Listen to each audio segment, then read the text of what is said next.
కోయంబత్తూరులో చిరుత కలకలం, వాల్పారాయ్ అటవీ గ్రామాల్లో చిరుత సంచారం, రోషిణి అనే చిన్నారిని ఎత్తుకెళ్లిన చిరుత.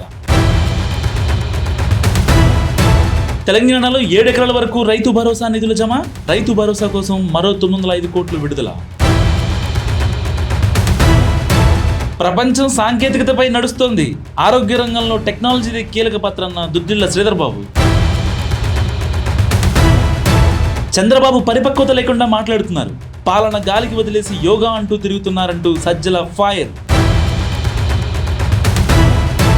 మామిడి రైతులను ఆదుకోవడంలో ప్రభుత్వం విఫలమైంది, కూటమి సర్కార్పై Peddireddy fire. Yogandhra super hit అయింది, 2 గిన్నీస్ రికార్డులు వచ్చాయన్న చంద్రబాబు. రేవంత్ మాటలతో తెలంగాణకు అన్యాయం జరుగుతోంది, బనకచర్ల కుట్ర బయటపడిందన్న హరీష్ రావు.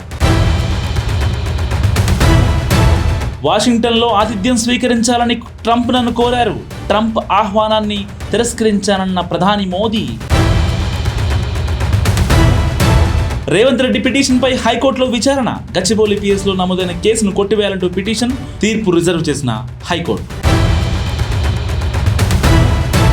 ఏపీలో ఐటీ అభివృద్ధికి కట్టుబడి ఉన్నాం, కాగ్నిజెంట్కు స్వాగతం పలుకుతున్నామన్న నారా లోకేష్.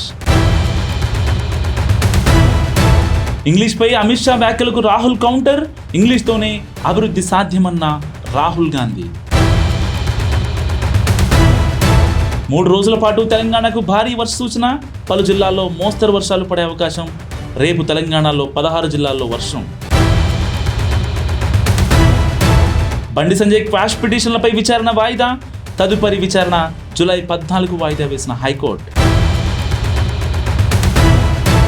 కొండా మురళి వ్యాఖ్యలపై పరిశీలకుల నియామకం, నివేదిక ఆధారంగా చర్యలు తీసుకోనున్న పిసిసి, 24న పొలిటికల్ అఫైర్స్ కమిటీ సమావేశం.